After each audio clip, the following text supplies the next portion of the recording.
My name is Phoebe Dubar, also known as IKSRE. I'm a vocalist, viola player, music producer, certified practicing sound healer, and card-carrying audiophile who experiences the world through her ears. And over the coming weeks, we're going to dive deep into the topic closest to my heart, sound. What is it, and why does it make us feel the way that it does? We'll speak to experts, and I'll even treat you to a few sound healing practices along the way.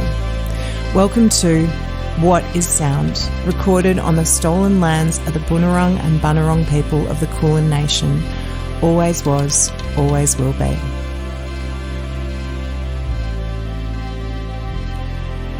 Before its incarnation, the soul is sound. It is for this reason that we love sound. Hazrat Inayat Khan.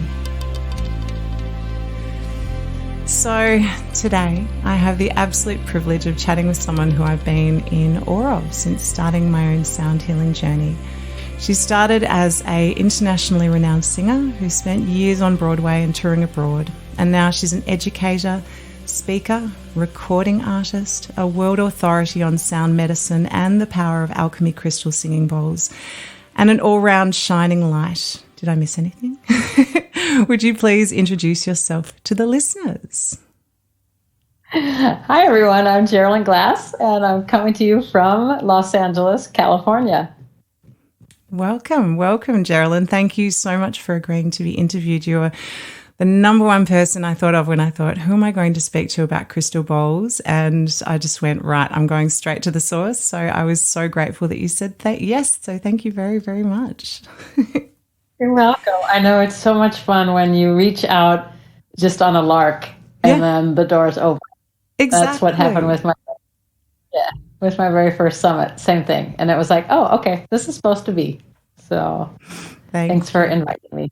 Thank you. So first of all, I would like to ask you a question that I ask all interviewees, which is, what is sound? Sound for me is music. So I can't, because sound can be just noise. Sound can be abrasive. But sound for me is music. Sound can be vibration. I'll just keep coming back to it. Sound for me is music, and music is an expression of the human heart. So I have just a very deep connection to music from the time I'm a little girl. I remember singing and knowing that that was the path my life was going to take. So music is that language that brings us together. It's the universal language. And that for me, when we talk about sound, I always think about healing sound or connecting sound or sound that's of the heart. Amazing. That is so beautiful. And I definitely resonate with all of that, actually. Absolutely. It's so powerful. So powerful. So I guess, look, where to begin? I was wondering where I'd start this interview. And I guess, given that this will follow on from talking about crystal bowls in general, I guess I'd love to start with you breaking it down to the absolute basics with the bowls. We'll come back around and talk about your journey in music and your personal journey and stuff. But I think to begin with, I'd really love for you to break it down for an absolute beginner. So someone who's never even heard of a crystal bowl, who is looking at those beautiful things behind you and thinking what beautiful vases you have or vases. I know my sister once asked me, she said, can I put a plant in there? I was like, good, but I wouldn't. My husband actually laughed and said, babe, imagine if something happened to us one day and someone just, came into our house and inherited all your stuff. They'd just think that you had some really beautiful vases. So do you have a big collection of crystal bowls? I wish I had that many alchemy bowls. I have 4. I have quite a few more quartz bowls, but I don't use them so much. One of my friends said once you start using the alchemy bowls, you won't want to use the quartz bowls anymore. I still use them from time to time, but the alchemy bowls are just so special. I never used them. So when I did hear the white frosted ones, the classic quartz bowls, Yeah. and those were kind of came into being in the 1980s. I don't know if you know the story, but that they were used in Silicon Valley in the computer world to cook computer chips. So, and then it was discovered that they could make beautiful sounds and etc. So, I never used them. So you bypassed them. The first singing bowl that, I mean, I had used the Himalayan bowls for many years as a singer. I had a set of 4 of them. And when I was traveling and concertizing and doing opera, et cetera, I'd take them with me and I'd put them on my belly and I'd do my warm up and my meditation before performances. So I knew the metal bowls and I loved them. And when I first heard the crystal bowls, I heard the alchemy bowls. And that was about 16 years ago.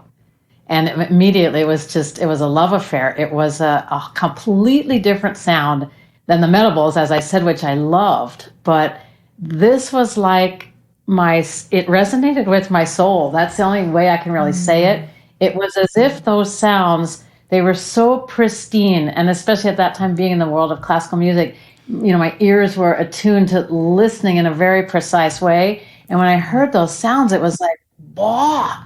That's singing my soul. There's something about that that's activating memories, feelings. It was so familiar. The sound of the alchemy bowls were so familiar to me. And then the more I began to learn that they were made of pure quartz, and that quartz gets infused with either precious gemstones, precious metals like gold, earth substances like frankincense or charcoal, or minerals of the earth like vanadium. Those are infused and the bowls are fired over 3,000 degrees, and then they become alchemy, right? And then knowing that quartz is the great amplifier and transmitter and receiver, those alchemies get amplified when you play them, right? So it definitely is very different if I'm playing a C note that's a rose quartz, or if I'm playing a C note that's a charcoal. It has a whole different, if we're talking about on subtle levels, and, music, as I said at the beginning, it's a subtle language.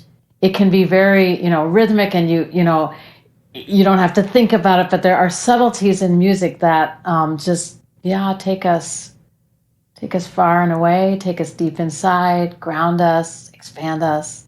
So the bowls they're a modern instrument. So the alchemy bowls started in around the year 2000. Mm-hmm. So they've been 23 years. They're a new baby instrument, and that's what's so fun here at the Sacred Science of Sound and Crystal Cadence Sound Healing Studio, that we're exploring and pioneering a lot of things with the bowls themselves. I was just talking with someone today who's working with prisoners, and we work a lot with cancer patients, hospice patients, veterans, children. There's just so many ways to implement sound, and sound as this healing instrument.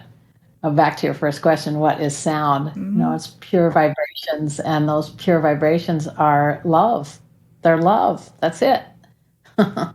Wow. So do you notice, I guess something that just struck me then was when you're talking about playing a rose quartz C versus a charcoal C bowl.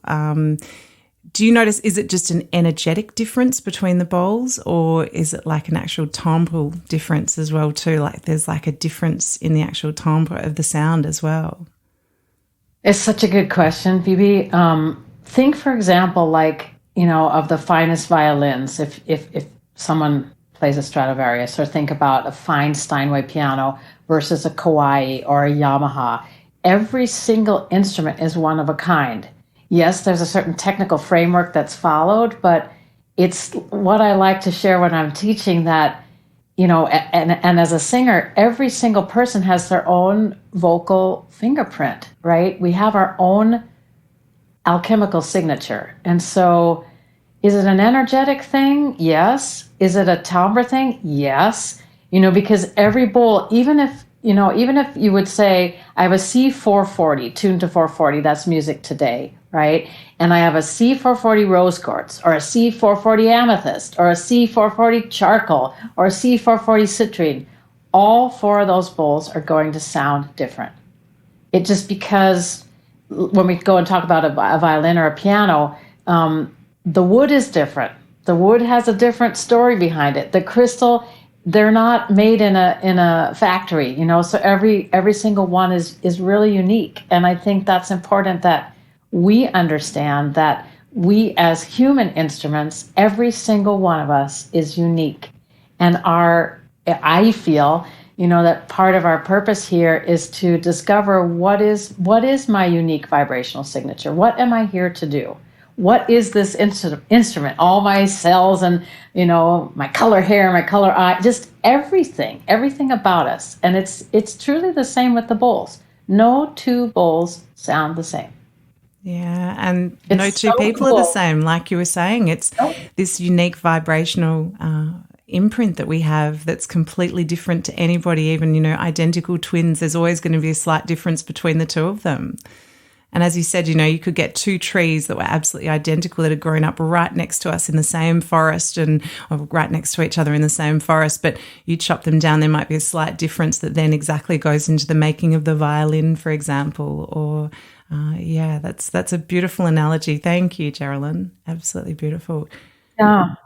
And then the second thing is that what I've discovered, I've been playing them over 16 years now, what I've discovered is that even if I take the same set, it never sounds the same, and I never play it the same.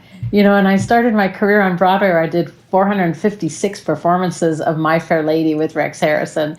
I was the youngest in the cast. And I learned, you learn a technique, and of course you have to be professional and repeat what your dance moves and your songs, etc.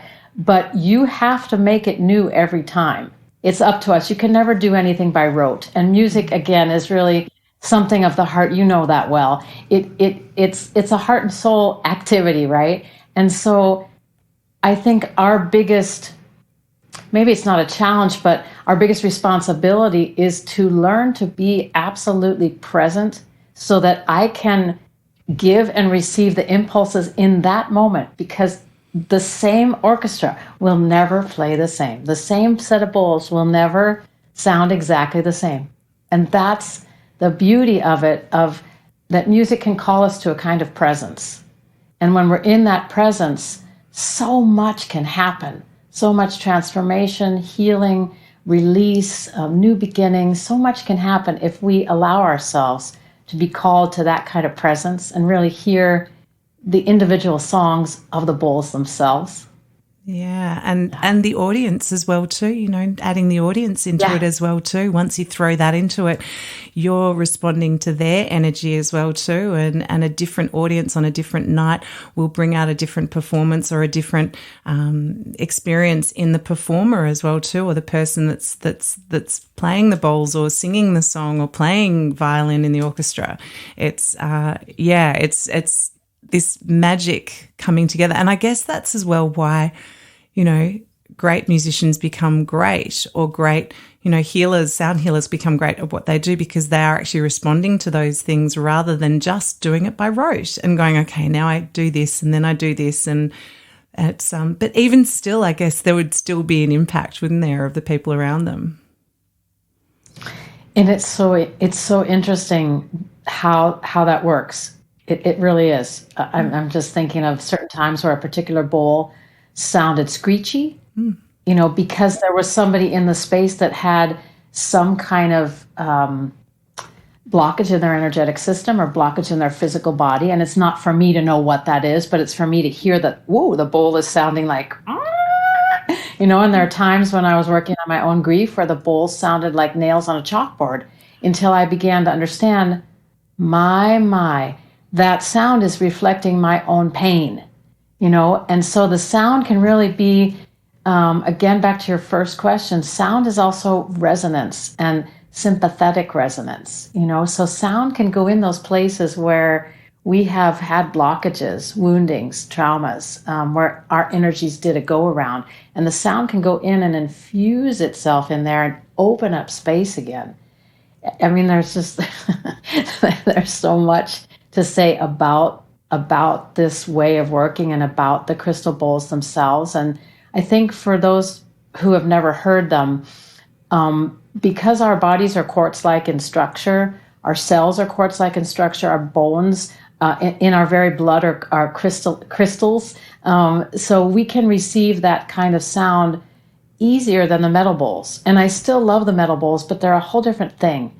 There's something very subtle and we can absorb it quite easily, the sound of the pure crystalline Alchemy Singing Bowls.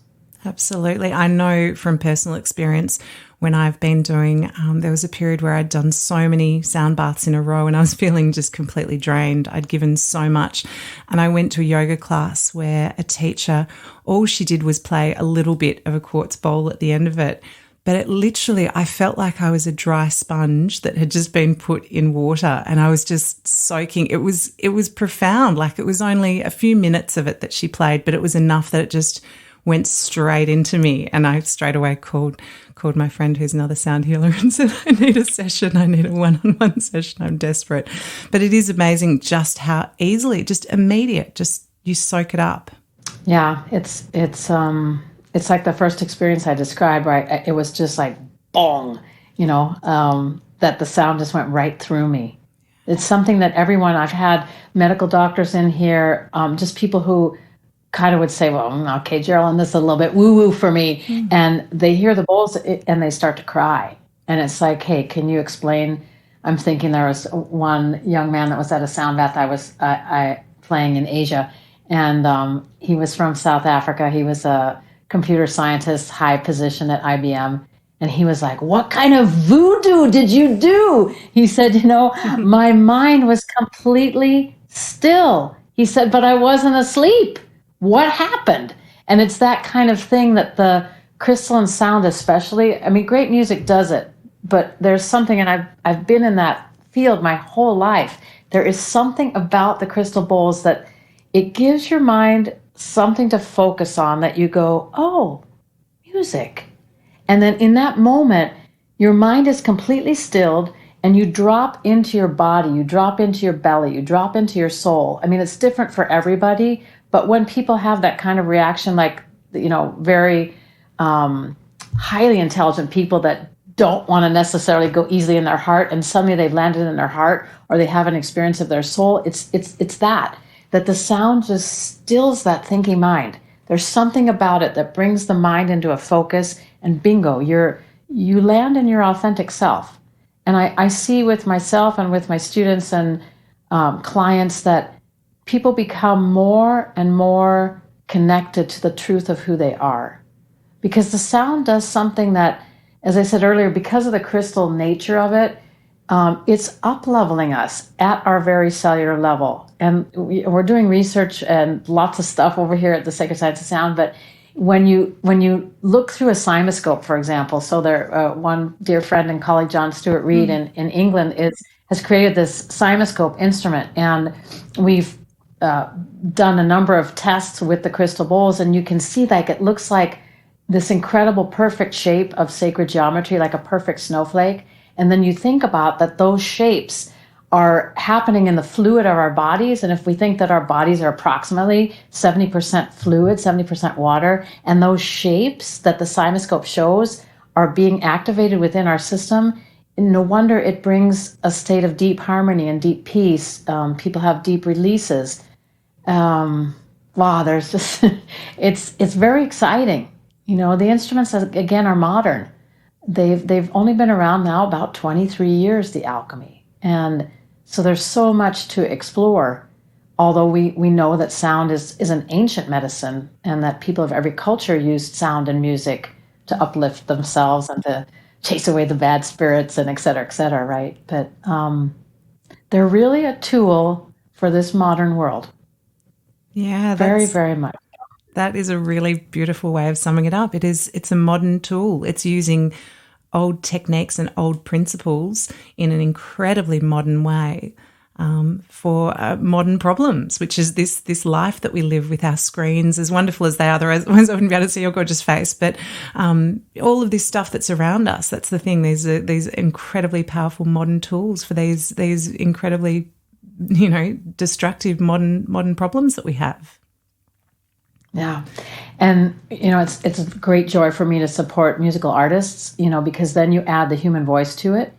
And there's something about the crystal and the human voice that just really resonates beautifully one with another. And yeah, there's so much possible, I think. So I'm working with Johnny Harrison, who's a mantra singer, with Janae Aiko, and to hear what they do creatively with the bowls and with their voices is just, it's astounding. And it's astounding the power that then comes into the music. We've done a few albums with voice and music. With the jazz trio, I've worked with Victor Wooten, who's a great, incredible bass player, and we've done bass and bowls. So it's really nice to, as a musician, to start to bring those more and more into all different styles of music. I've recorded a couple arias with string orchestra and the bowls, so this big classical voice and the bowls holding space. Again, music is the language that connects us all, no matter what race, religion, culture, language, anything, And so all styles of music can hold having the bowls in them. And that part for me is great, great fun to see how individual that becomes. That's beautiful. Actually, on the voice as well too, obviously the healing power of the voice is incredibly powerful, How would you speak to that in terms of your own voice and how you found using your own voice in more of a healing modality? Me personally, music and singing has always been something that just quickened me, just brought me right to my core. And there's nothing more beautiful than being this human instrument, which we all are. Many people will say, oh, I can't sing, and I've been told, don't sing, but I would encourage everybody, because everybody can hum. And, once you start to feel your own heart, to feel your belly, and just whatever sound is comfortable, for you, I think that the human voice it's our essence. And me personally, I can't imagine a life without being able to sing. It brings so much joy. It's a way of when it goes beyond what we can express in words. It goes beyond this human touch. And I'll always say that singing especially, it takes me into that realm of the sublime. It's just, there's no words for it when you land there. So I would highly encourage everybody to discover what is their human instrument, what is their vibrational signature. As we talked earlier, it's very personal for everybody. And just to have the courage to hum, to sing songs you love under the shower, to move your body. Singing is the most natural expression. And it's a shame that many people gets blocked or shut off when they're young because they're told they can't do it. And, then you have issues with your throat chakra and expressing yourself in the world. And I'd say one of the things that I love to do a lot is just, put your fingers at your jaw joint and just yawn. And you feel your jaw joint unhinge. And in that moment when you're yawning, you can feel this whole channel moving from your throat down. From my throat down through my pelvis and out, down my legs and out my feet. So to just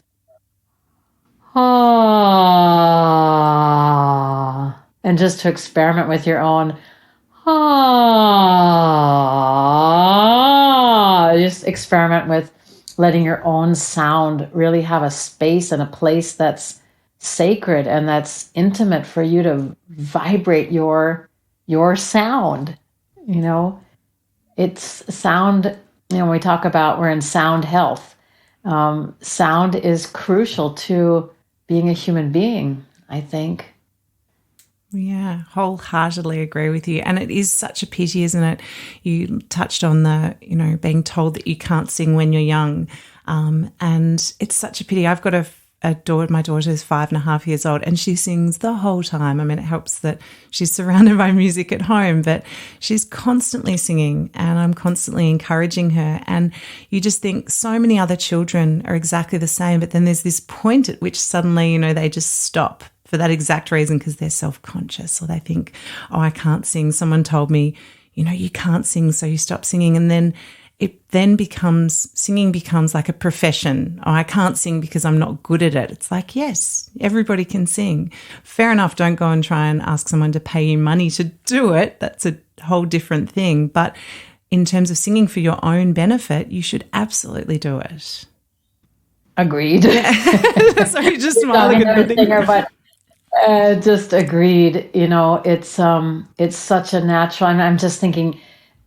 I've been reflecting. I'm writing a book with Hay House. We have a card deck, an Alchemy, a Crystal Sound Healing Oracle deck that's coming out in May, and it'll be in Australia through Hay House.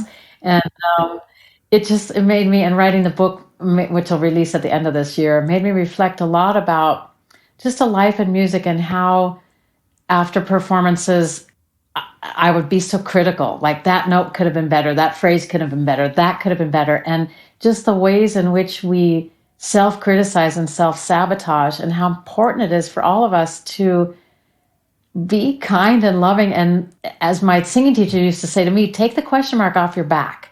Like if you create space for yourself and give yourself permission to express, you become more and more and more natural, more and more the truth of who you are. And I think this is so important because we're so quick to judge ourselves, and as you said, then to say, oh, well, okay, it's not good enough. But this natural expression of the human voice it's a gift that everyone has, and it's important that we express that. And when there's shaming that's done around it, it's important to unwind that and to find that space where, as I said earlier, when you yawn, and you feel that connection from your throat down out the soles of your feet, that you just feel there's permission and there's space for me to, sing my song, whatever that may be.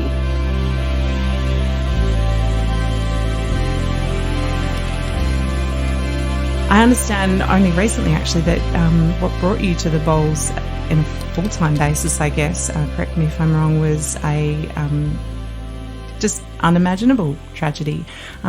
That happened to you and your family. Oh, beautiful. I'm looking at the photo of a beautiful, smiling, happy young man with a big smile, similar smile to the one I'm looking at in person that's moving and smiling in front of me. Would you mind walking us through this and maybe how the instruments, I know you touched on it briefly before, but how those instruments, beautiful instruments behind you, helped you through your grief and through what no doubt is still going. Yeah, so it's coming up on March 27th. It'll be 8 years since my 19-year-old son passed.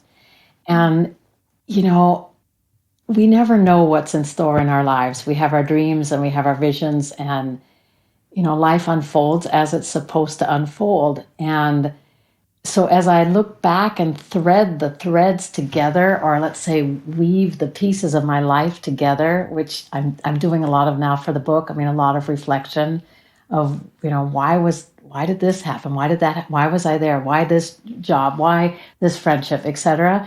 And everything it really does make perfect sense. And so if I begin by sharing that my son Dylan, which means born of the sea, and he was named so because when I was pregnant, 5 months pregnant, we went swimming with wild dolphins. And there was a beautiful pod of dolphins that just kept swimming around my nice belly where he was growing. And so that was what he was called. That's his name, Dylan. Dylan Sage is his middle name. And when I was living in Germany at the time, singing all over Europe, and I started a kids foundation. I felt, just like what we're talking about now, I felt really strongly that it was important to bring young people together through this language of music. So we had kids from all different countries.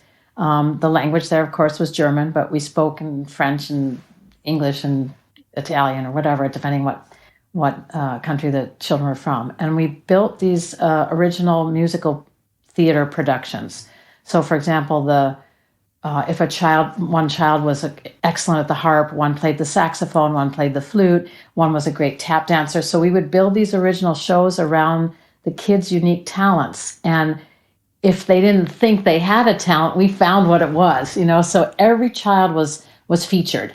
And I watched these children year after year, and there are new children in the foundation every year, grow together as a family. And that, again, that heartbeat, the thing that held them together was this unifying force of music. And then the money we raised, which was about 30,000 euros every year, went to music therapy. So that kids in Germany that had either lost a parent or there was an illness in the family or whatever got very easy music therapy. There was a lot of things that we did with the foundation, which were really, really wonderful. Kids for Kids World Foundation, it was called. And then we worked together with Tabaluga, which was a children's organization that offered equine therapy and music therapy. So every year we'd work together with them and donate instruments and finances, etc. So the kids in the productions would often enter a music contest in Germany called Jugendmusiziert, so making music in youth.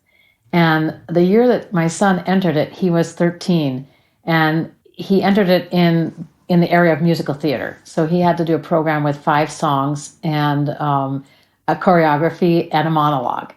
And he made it to the semifinals. And a week before his semifinal audition, he came in the room and he goes, "Mom, Mom, Mom, my voice."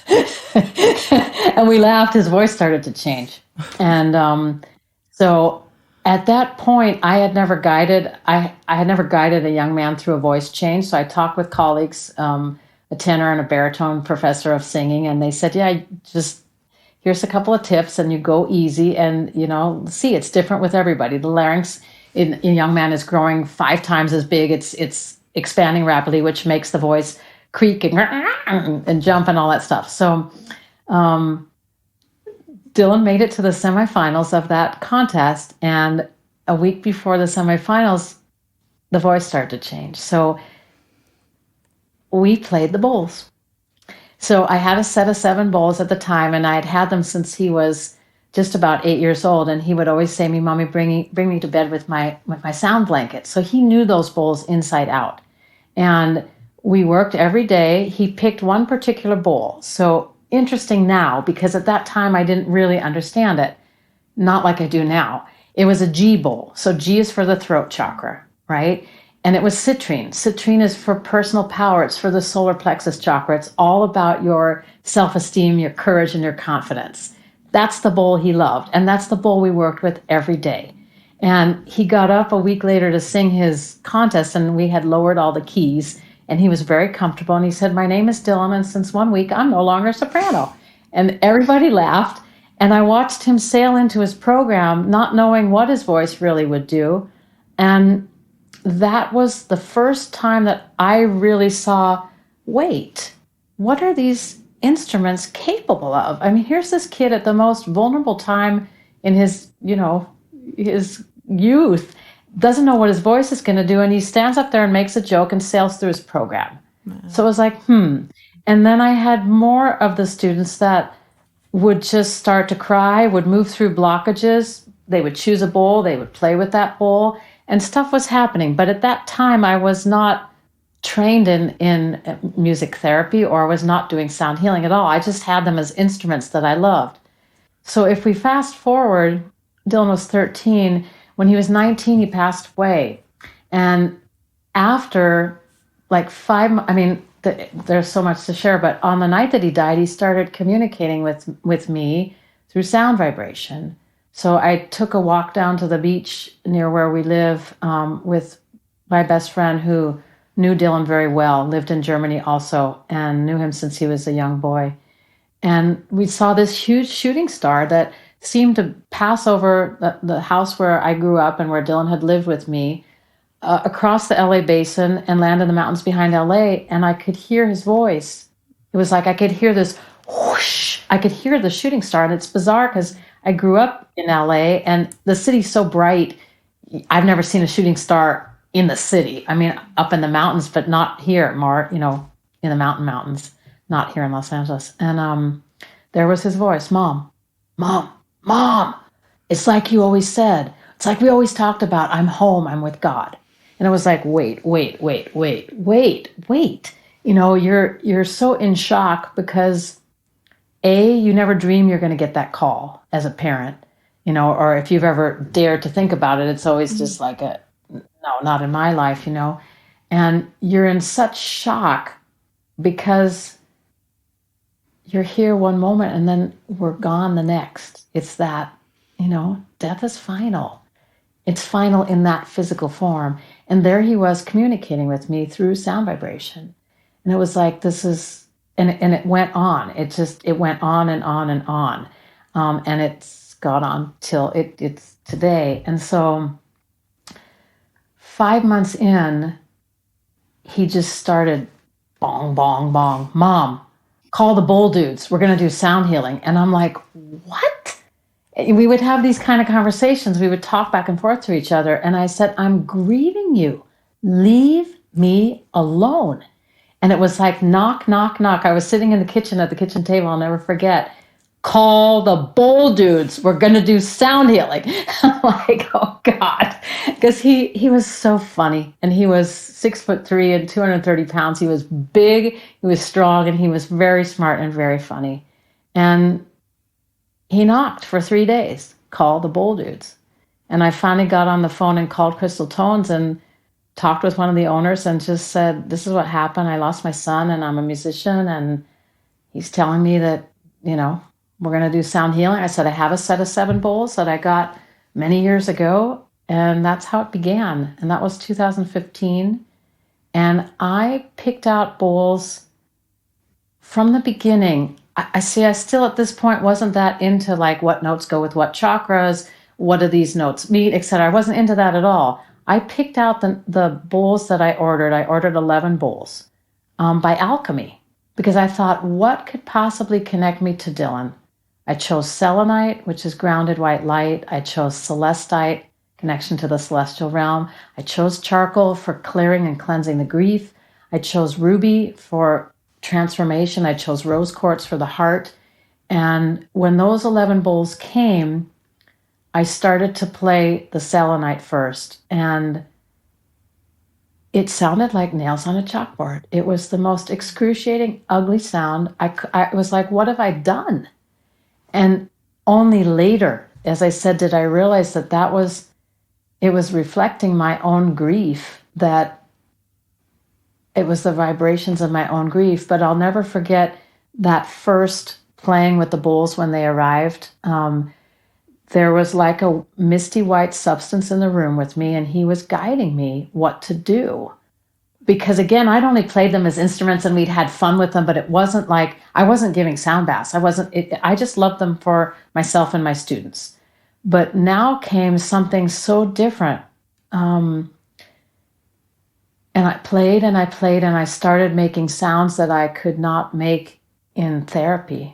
I was in grief therapy 6 hours a week trying to figure out what in the God's name had happened and how could I ever go on with my life. And, Dylan is my only child. And so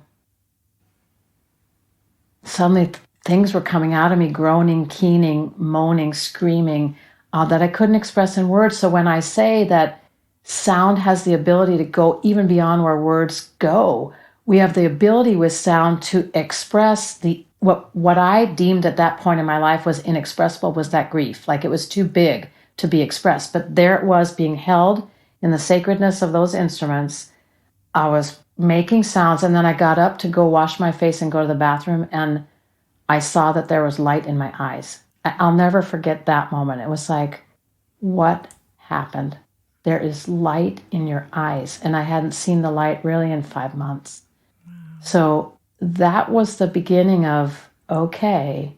I mean, I'm not saying it was easy and I'm not saying it was fast, because it wasn't. But it was the beginning of an understanding that there is a much bigger purpose in all of our lives than we can think about. I mean, you can't fathom, how do I say it to you? Like, to understand that Dylan and I had a soul contract, and I'll tease with him now and I'll go, I don't ever remember agreeing to that. And I didn't sign that soul contract, Sonny. So don't tell me that. But it's like, Mom, we have a soul contract. I go before you. We create a bridge, heaven and earth, and sound is the way. It's like, don't tell me that, son. Like, really? Really? And it's like, to understand now, going on 8 years later, I get it. And I get what kind of love that is, and I get that we all have a purpose bigger than what we might imagine. And when we tune into that, and I don't mean in any way that you have to lose your child, God forbid that for anybody, but when we suffer with illnesses or lose a parent or whatever in our lives, the things that we think are insurmountable, there is a bigger purpose and a bigger strength that's grounding within us. And I came to learn that I had to accept that this was how our relationship was going to be, and thanked God that I had sound and music as a vehicle to hear him, to express. And he loved singing. He played the piano. He was a great piano player. And so music was always that thing that connected us. And it still does. And so for anybody going through anything in your life, I can just say that sound, and especially when it's played with a certain kind of structure, it's not just, sound baths are not just about bing bong, bing bong, bing. It's not just about there's a certain structure and a science behind at least what I'm doing here, that holds you so steady so that you have the intimacy and the sacredness to go into places inside yourself where you just think, I'm not going there. Sorry, it's too painful. And then suddenly you've landed in there and you're breathing and you're feeling, and things begin to transform. They begin to release, and you begin to up-level, and you begin to heal, and you begin to find a bigger reason why, that's beyond the physical pain of loss, or beyond, this is how life's supposed to be. Because I just knew if I can't move through this, like I went to grief groups where the parents had lost their children 35 years ago, Phoebe, and they were still grieving them. And it's like, I can't bear that. If I have to be in that kind of pain the rest of my life, God take me now. Like I can't do that. And to recognize that sound can be that thing. It really can be a medicine. And that's what it's been for me. It's been a medicine. Is it easy? No. Does grief go away? Yes and no. Is there always joy? Yes. Is there sadness? Yes. Does music hold me in this vibration of love? Oh, yes. And does that love transcend everything? Oh, yes.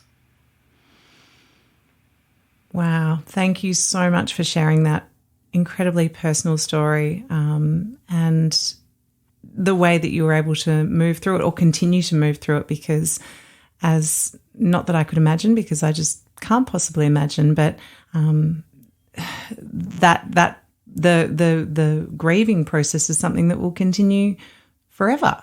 It's something, but it is just so beautiful that you have these incredible tools to actually help you through it, and then to help others through it is just so incredibly beautiful. So thank you for all that you do and all that you're able to share. Sound is a medicine that,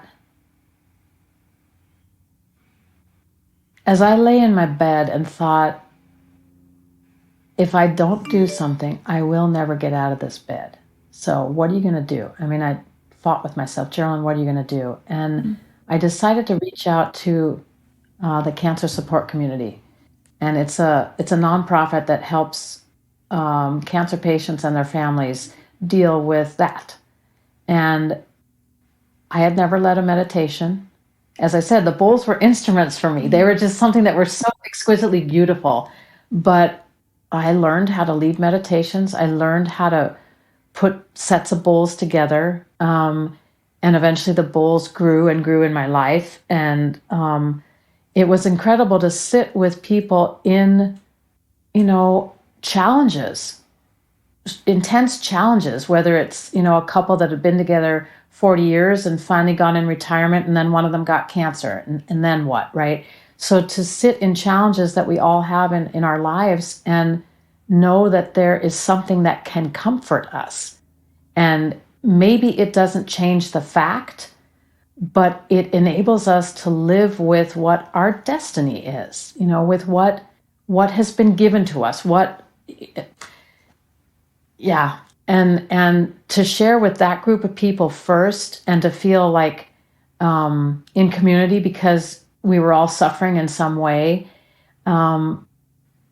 was just such a beautiful thing. And going back to, at the end of those meditations, there was always nothing but love in the room. And so back to, again, your original question, sound and healing sound is love. Music is love. And there was always a quote that I loved from Sidney Lanier: music is love in search of a word.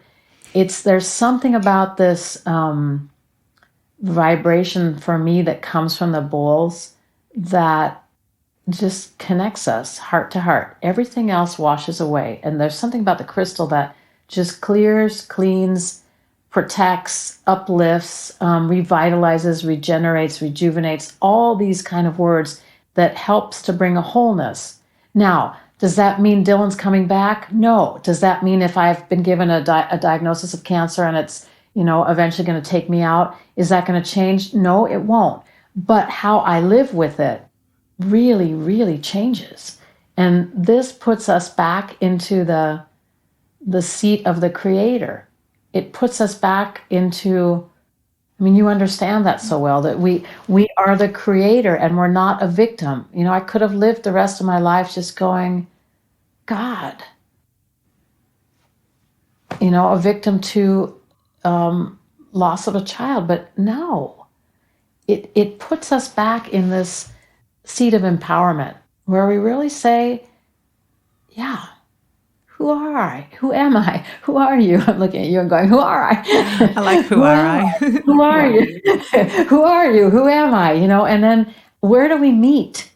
And how, again, is sound, especially healing sound, with intention and with integrity and with love infused in it, how does that change lives? How did it change my life? How is it changing your life? How does it change the life of your daughter? And it does. It absolutely And I think does. this is important for everybody to know. And it's not that it's only the bowls that does that, but they are very, very unique instruments. That I will say, and every single one is one of a kind. Something I heard, it was an interview that you did or something that I read ages ago. I heard you talking about going into a recording studio and recording the Alchemy Bowls and how pure the tone was and how the recording engineers couldn't get over how incredibly pure that tone was. I certainly find that when I record them myself, the sound wave is just, it's like almost like a needle. It's just right there. Can you talk a little bit about that? Yeah, it was when we were recording the Vibrance album. So that was an album I did, I think the second one after Dylan passed. The first one was Forever Love. That was more a classic album. And this one was with Lawrence Hobgood, a Grammy Award-winning jazz pianist. And we were recording the bowls, and I always forget what it's called, but it's the image on the recording in the sound studio on the deck where you can see the shapes of the sounds. And everything was a perfect, either a cylinder, a circle, a sphere, like it was all perfect sacred geometry. And the engineer called the other engineers, it's a big studio, called the other engineers, and they were all like with their mouths hanging open, what? They had never seen anything like what the crystal bowls. And we were playing, I had the bowls set up on a grand piano in the recording studio. Playing one at a time, and then sometimes in smaller groups as we were recording them for the album. But they were blown away, and I asked them, like, well, what does it usually look like? And they said, snow. It looks like chaos. And we were doing a really interesting experiment. I was recording some things for John Stewart Reed for the Cimoscope, and on my recording engineer's computer, he has also that sonograph or whatever it's called. Sorry, I don't remember what the name of it's called. And I was doing 2 F bowls. Okay, so technically F is the note of the heart. And I was making a binaural beat. So one was 432 hertz and the other was 528 hertz. So when you put the 2 Fs together, they make this kind of gentle rub, what I call shimmering sound. They made a heart shape on the screen. Wow. And we both went, what? I mean, so that I've never seen. So I don't know. That's why we're exploring and really doing as much research as we can, because the sounds are so pure. And again, like I said with the Simoscope, like if you think about that, we're 70% water, and those perfect shapes are being created in the fluids of our bodies. They're doing something. And even Janae told me when she was recording, Janae Aiko, when she was recording her album, the Chilumbo album, that they discovered the same thing. And the engineers were like, bah, bah. Like, really? No one's had ever seen an instrument that was that pure and made these sacred geometrical shapes.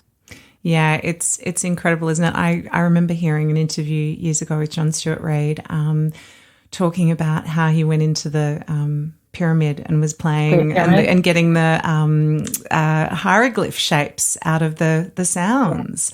It's I'll try and find the interview actually and post it in the show notes. It's an incredible interview, and how the Egyptian host that he had with him, who was sort of looking at him like he was crazy at first, and he was looking at him going, "Oh my God, I can't believe, what is this magic?" You know, there's so much that we don't know. We're just learning little bits here and there, but there's still just so much we don't know. And it's almost like a bit of a surrender, isn't it? Like it's that surrender going, we don't know everything, we can't know everything, and just surrendering to the power of it and going, it does have this immense power. Phoebe, I think it's really what, and I knew that from music. Like I knew that from especially great pieces, but it doesn't matter what style, but great pieces of music. When you come to the rests, when you come to the silence in the music, there's so much poignancy that's made from the spaces in between, so whether we're moving and we're dancing and, depending what rhythm we're in, or whether you're listening to a great piece of classical music or a standard that's just a fantastic piece of music, and then you feel the silences where the rests are. There's so much contained in that. And I don't know, it's always this space of where there's silence, there's sound. Where there's sound, then there's also silence. And it takes us into the place of truly of the unknown, whether you want to name it the quantum or the cosmos, or, without getting too woo-woo about it, music lands us in the place of the ineffable. I'll say it again and again, because there's no words where we can go. And to think that, there's this relationship with Dylan through vibration. My sisters will say to me, you're blessed. You're so lucky. Or people will say to me, why don't you let him go?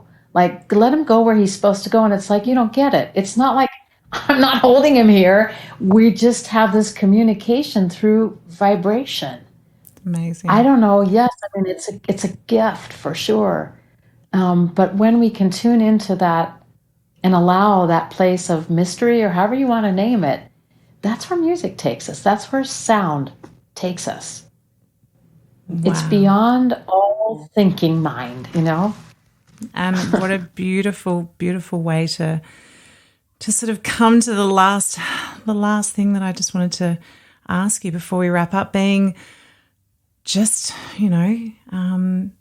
if you want to give us some information about everything that you've got coming up. You mentioned the Oracle cards, which you said were coming out in May, is it? And your book, of course, as well too. Is there anything else that you've got coming up? You've got your courses, I know, as well. And yeah, thank you for asking. Yeah, I do train. So we do 32-hour intensive trainings, and maybe you can feel how intense I get about it, but it's such an incredibly powerful genre, and we'll work in the trainings. There's 2 trainings coming up in April, and then some advanced trainings in June.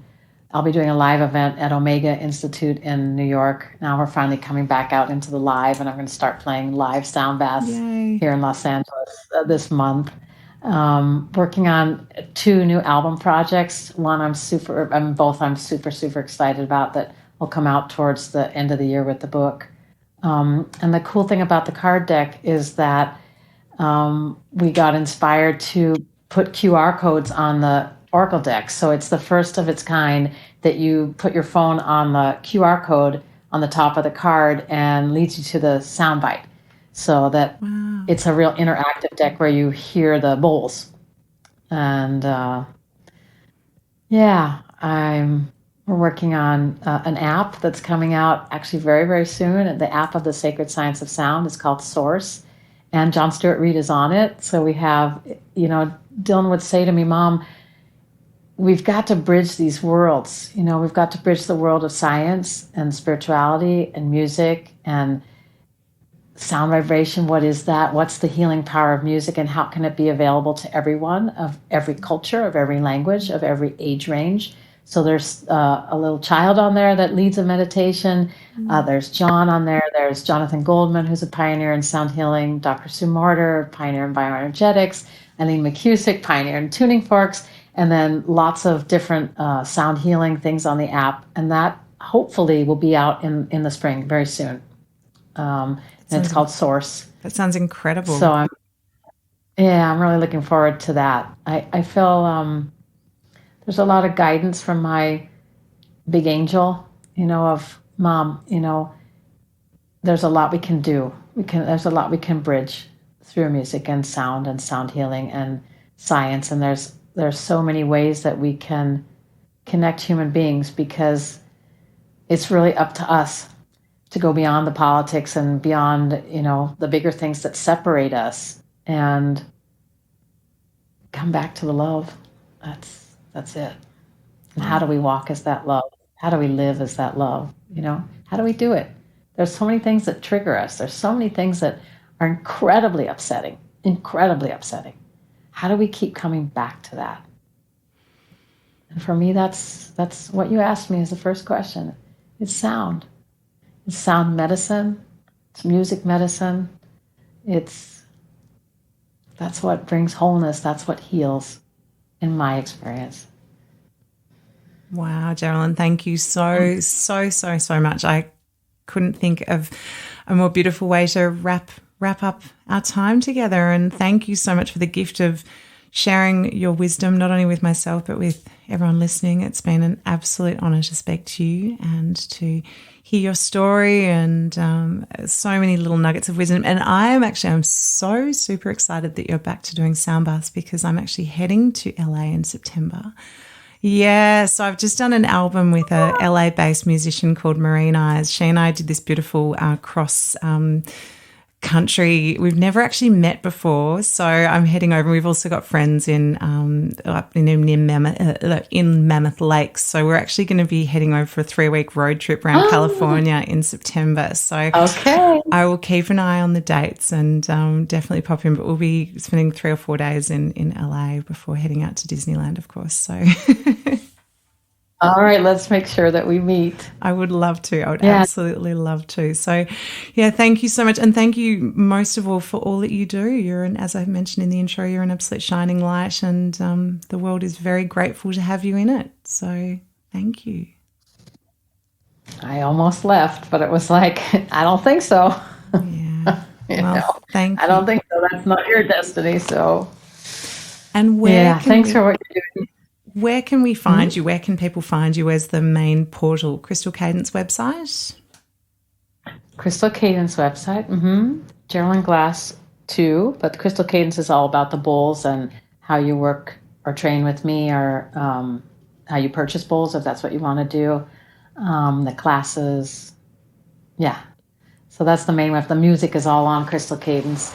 And then there is a Sacred Science Sound website and Jeralyn Glass website. And then our social media is Crystal Cadence LA. Then we have a YouTube channel with lots of free meditations, which is something Dylan said, Mom, we got to make this available to people anywhere in the world that have internet. So there's the YouTube channel, Crystal Cadence, has a huge library now of free meditations and music and songs. Thank you so much, Jeralyn. Thank you so much for agreeing to be interviewed. And again, thank you for all that you do. Ditto, Phoebe. I'll look forward to meeting you.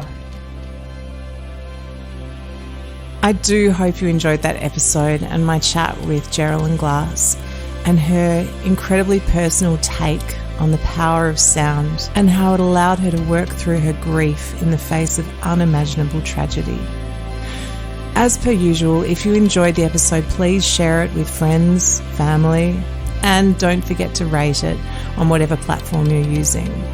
And I'm not seeking financial gain for this podcast, but if you do feel like directing your appreciation somewhere, Jeralyn has chosen that any donations be directed to Minerva University in San Francisco, who are creating a music, health and wellness lab headed by the New York Times best-selling author Dr. Daniel J. Levitin. You can donate to the cause via EFT or check, and I'll add the details to the show notes. I'm going to leave you with a short sound bath, which Jeralyn has gifted us. If you can, take time out to close your eyes and go deep, but if not, just allow these beautiful sounds of the Alchemy Crystal Bowls to wash over you. And I hope to see you next week when we chat to someone who has a very different take on sound and vibration. Until then, keep your ears and hearts open.